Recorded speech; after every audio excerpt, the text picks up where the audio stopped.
আমন্ত্রণ এসএটিভি দেশ সংবাদের সঙ্গে আছি আমি দিলরুবা আফরোজ। ঢাকার ফুটবলের বড় বড় আসরে দর্শক অনুপস্থিতি যখন নিয়ম হয়ে দাঁড়িয়েছে, তখনও দেশের প্রত্যন্ত গ্রামগঞ্জে ফুটবলকে ঘিরে মাঠে জড়ো হন লাখো দর্শক। আব্দুস সামাদ গোল্ড কাপ ফুটবলের ফাইনাল খেলা দেখতে রোববার দর্শকদের ঢল নামে সিলেটের গোপালগঞ্জে। ফুটবল সংশ্লিষ্টরা বলছেন, তৃণমূলে পৃষ্ঠপোষকতা বাড়ালে দেশের ফুটবল ঐতিহ্য পুনরুদ্ধার করা সম্ভব। শ্যামানন্দ শ্যামলের ক্যামেরায় আরও জানাচ্ছেন আব্দুল আলিম শাহ। সিলেটের গোলাপগঞ্জ উপজেলার বাঘা বটতলা মাঠে পঞ্চম আব্দুস সামাদ গোল্ড কাপ ফুটবলের শিরোপার লড়াই। এই ম্যাচকে স্মরণীয় করে রাখতে মাঠে মানব গ্যালারি তৈরি করেন লাখো ফুটবলপ্রেমী দর্শক।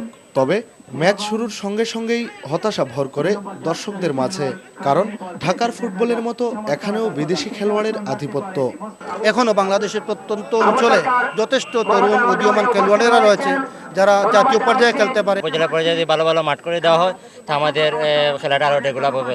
ছাত্র যারা আছে এরা খেলার সুযোগ পায় না, অথচ এরা গুড প্লেয়ার, তাদের পারফরমেন্স ভালো, স্টেমিনা ভালো, কিন্তু এই 6 মাস যে বিরতিতে থাকে সেই জন্য এদের স্টেমিনা সব কিছু কমে যায়।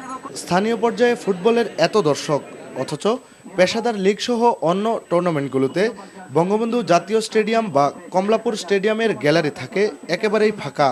ঢাকার মাঠে দর্শক না আসার জন্য ম্যাচ ফিক্সিংকেই দায়ী করলেন খেলোয়াড় ও রেফারিরা।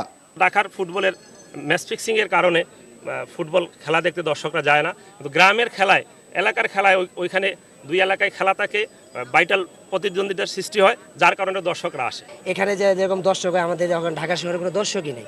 আবহাওয়ানি মডার্ন খেলা হচ্ছে, তার কোনো একটা দর্শক বলতে নাই। তাহলে খেলার আসলে কি আমাদের দেশের খেলার চামটাই নষ্ট হয়ে গেছে। ফুটবলের জনপ্রিয়তাকে পুঁজি করে এর উন্নতির জন্য স্থানীয় পৃষ্ঠপোষকতা বাড়ানো দরকার বলে জানিয়েছেন মাঠে আসা অতিথিরা। উপজেলা থেকে ইউনিয়ন পর্যায়ে প্রতিটি ইউনিয়নে খেলার মাঠ গ্রহণ করার জন্য আমরা প্রস্তাব রাখবো সিলেটের পক্ষ থেকে। শুধু ঢাকা বা মহানগর কেন্দ্রিক পৃষ্ঠপোষকতা না করে এই পৃষ্ঠপোষকতার হারটা যদি গ্রাম পর্যায়ে ছড়িয়ে দেওয়া যায়, তাহলে ফুটবল অনেক উপকৃত হবে, সমাজ অনেক উপকৃত হবে। ফাইনাল ম্যাচে বাংলাদেশ ড্রাইভার সমিতি দল 1-0 গোলে প্রবাসী বাংলা ফ্রেন্ড সার্কেল দলকে হারিয়ে শিরোপা জেতে।